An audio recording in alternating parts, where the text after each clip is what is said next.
নমস্কাৰ বন্ধুসকল, মই হীৰাত।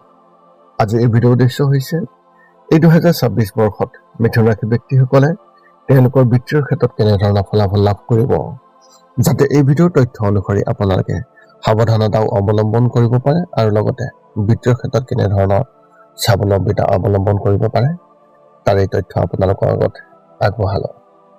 প্ৰথমে মোৰ এই চেনেলটো আপোনালোকে ছাবস্ক্ৰাইব কৰি ল'ব, যাতে মোৰ এই পিছৰ ভিডিঅ'বিলাক আপোনালোকে সহজে লাভ কৰিব পাৰে। লগতে মোৰ ভিডিঅ' যদি ভাল লাগে তেন্তে লাইক শ্বেয়াৰ কৰিব, কমেণ্ট কৰি আপোনালোকৰ মনোভাৱ প্ৰকাশ কৰিব।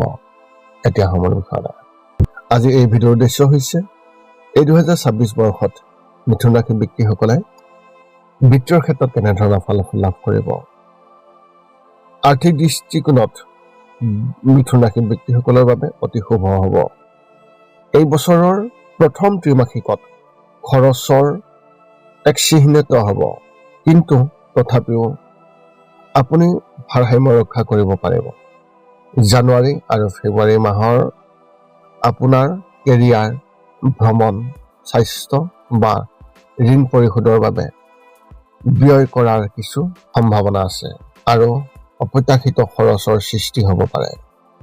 আৰ্থিক বিষয়ে বাঢ়িব পাৰে যদিও খৰচো দেখা যাব।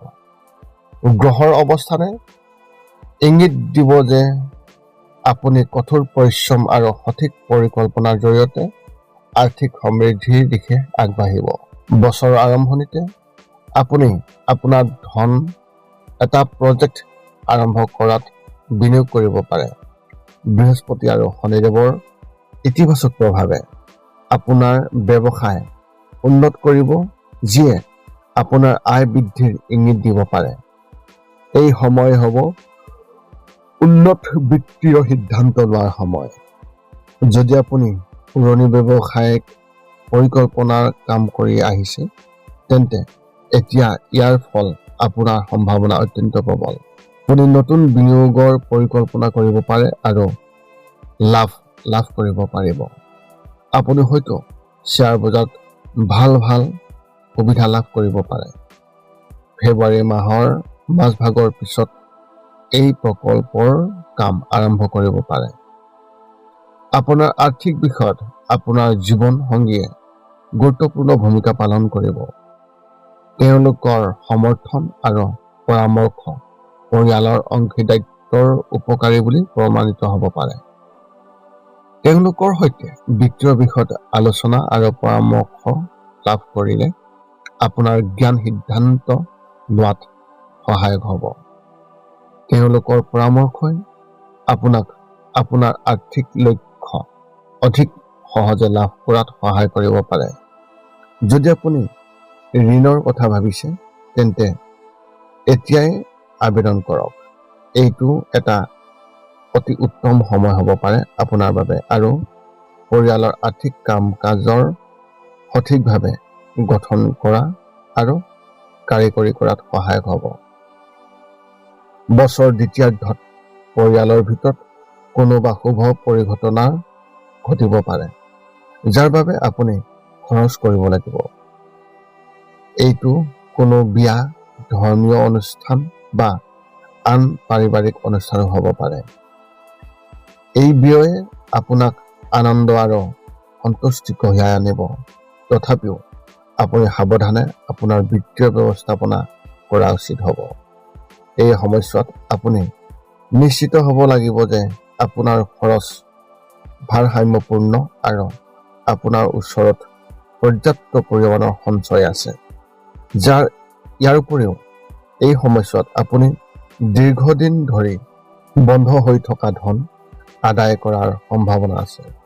পুৰণি লেনদেন বা ঋণৰ দ্বাৰা আপুনি লাভৱান হ'ব পাৰে।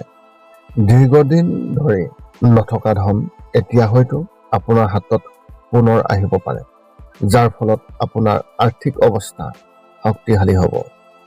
অক্টোবৰৰ পিছত বৃহস্পতিৰ তৃতীয় স্থানলৈ স্থানান্তৰিত হোৱাৰ ফলত সামাজিক আৰু ধৰ্মীয় কাম-কাজত আপোনাৰ ধন খৰচ হ'ব পাৰে। এই সময় হ'ব আপোনাৰ বাবে আনক সহায় কৰাৰ, দান আৰু সমাজলৈ অৱদান আগবঢ়োৱা। আপুনি হয়তো ধৰ্মীয় অনুষ্ঠান, সামাজিক কাম আৰু দাতব্য কামত খৰচ কৰিব, যিয়ে আপোনাৰ আভ্যন্তৰীণ শক্তি আৰু সন্তুষ্টি কঢ়িয়াই আনিব। ইয়াৰ উপৰিও এইটো আপোনাৰ বাবে পৰিয়াল আৰু বন্ধু-বান্ধৱীৰ সৈতে সামাজিক কাম-কাজত লিপ্ত হোৱাৰ সময় হ'ব, যিয়ে আপোনাক আনন্দ কঢ়িয়াই আনিব। এই সময়ত খৰচ নিয়ন্ত্ৰণ ৰাখি সামাজিক কাম-কাজত অংশগ্ৰহণ কৰাটো লাভজনক বুলি প্ৰমাণিত হ'ব পাৰে। মুঠৰ ওপৰত এই 2026 বৰ্ষটো মিথুন ৰাশি ব্যক্তিসকলৰ বাবে আৰ্থিকভাৱে অতি শুভ হ'ব। প্ৰথম অৱস্থাত ব্যৱসায়িক খৰচ ভাল লাভৰ বাবে অপেক্ষা কৰি থাকিব যদিও লাভৰ ক্ষেত্ৰত দেখা গৈছে। আনহাতে বছৰৰ দ্বিতীয়াৰ্ধত কিছুমান বস্তু অধিগ্ৰহণৰ সুযোগ আহিব। এই বছৰ আয় বৃদ্ধিৰ সুযোগ নিশ্চয় আপুনি দেখিবলৈ পাব। এতিয়া আপুনি সকলো তথ্য লাভ কৰাৰ পিছত এই 5টা কাম কৰিবলৈ আপুনি যিমান পাৰি চেষ্টা কৰক। সৰ্বপ্ৰথমটো হৈছে আপুনি আপোনাৰ শৰীৰটো সুস্থ কৰি ৰাখিবলৈ দৈনিক যোগাসন কৰক, য'ত মূলতঃ 10 মিনিটৰ বাবে ওমকাৰ মন্ত্ৰ, 10 মিনিটৰ বাবে কপালভাতি আৰু 10 মিনিটৰ বাবে অনুলোম বিলোম।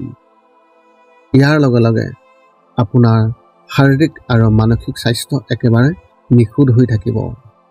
2 নম্বৰটো হৈছে ৰাতি শোৱাৰ আগতে নিস্তব্ধ আৰু নিৰ্জন ঠাইত 10 পৰা 20 মিনিট ধ্যান কৰিব লাগে।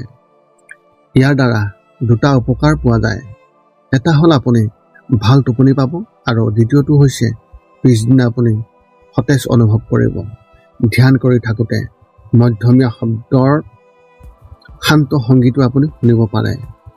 3 নম্বৰটো হৈছে প্ৰতি মংগলবাৰে পুৱা নিশ্চয় হনুমান চালিচা পাঠ কৰক আৰু হনুমান মন্দিৰ দৰ্শন কৰক, নতুবা আপুনি বিষ্ণু মন্দিৰ দৰ্শন কৰক।